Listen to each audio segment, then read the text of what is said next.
Have you ever thought about why you hold certain opinions? Like carbs make you fat, or green tea helps with colds. Or, for example, vaccination. Some people think vaccines are dangerous, but most health professionals say that vaccines are safe and prevent outbreaks of diseases. When you start looking into a topic like vaccination, it can get really hard really fast. A lot of people have strong opinions, and it can be hard to figure out who to believe. And even if you have a hunch about what's right, how do you know you can trust your hunch? That's what this video is all about. How you can decide what information is worth believing. It's called critical thinking. And it means that you check out a source of information to try and see if it's good or not. Or, if you want to say it like a teacher would, then it's a process of evaluating information to determine its value.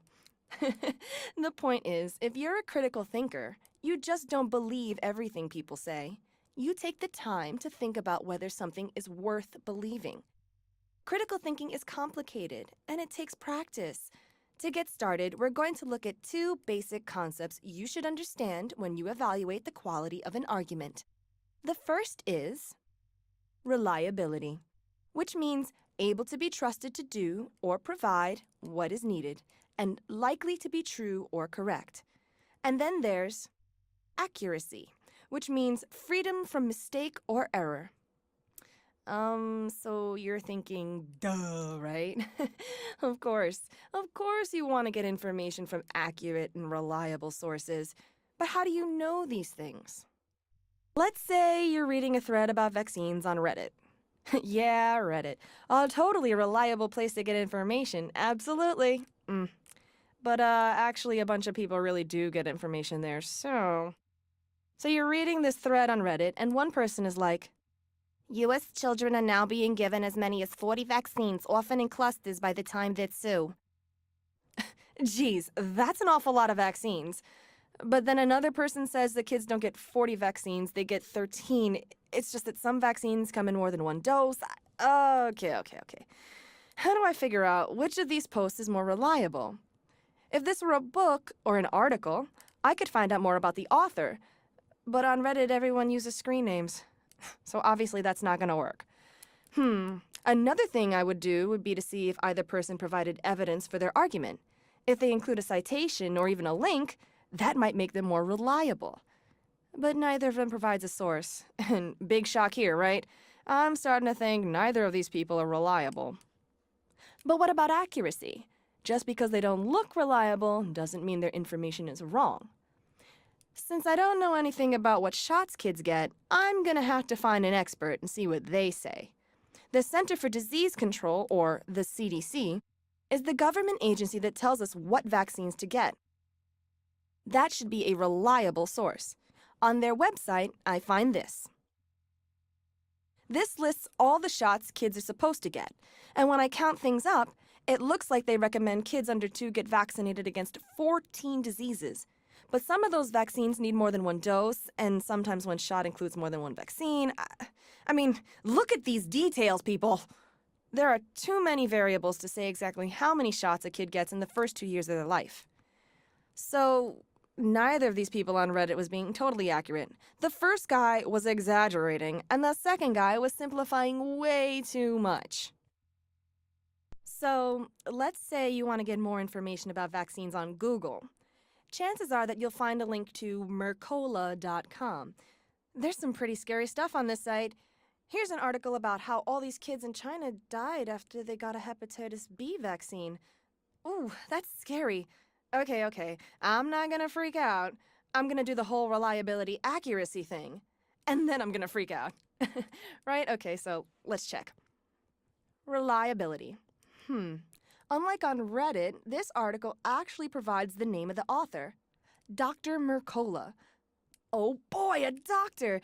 But maybe he's a dentist or something. This time, I can get more information on him. He's a New York Times bestseller. It says he's been on all these TV shows and he's got a bunch of degrees and stuff. Maybe this guy is trustworthy. But I can't stop there, 'cause when I read the article, it seems pretty crazy. How can I figure out if this is accurate or not?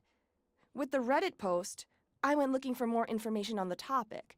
Another way to check accuracy is to look more closely at the sources that are being cited. I'm going to start with a claim that I think is really scary. It says that there's evidence that the deaths of babies can be connected to vaccination. I want to know who provided that evidence. Green Med info, huh? I'm not loving that URL, but let's check it out. And this site looks awfully suspicious. It's hard to even figure out what all these links are. I mean, look at this one. Over 600 cases of sudden infant death syndrome following vaccination were reported from 1990 through 1997. I definitely want to read more about that. But the summary doesn't say that kids died because of vaccination. It actually says any link between the baby's deaths and vaccination was most likely a coincidence. Dr. Mercola said that scientific articles showed a connection between SIDS and vaccination, but the scientific article he cites says the exact opposite. Dr. Mercola is definitely looking unreliable and inaccurate to me now, but I only knew that because I followed up on his sources, and that's critical thinking. So you might have guessed from the beginning that both of these sources of information were questionable. But now you know a few good ways to determine why you think that. Next time you need some critical thinking in your life, when someone tries to sell you a miracle drug or recommends you drink 32 ounces of pomegranate juice every day, ask yourself these questions. Is this source reliable, able to be trusted, or likely to be true? To figure that out, you can identify the publisher.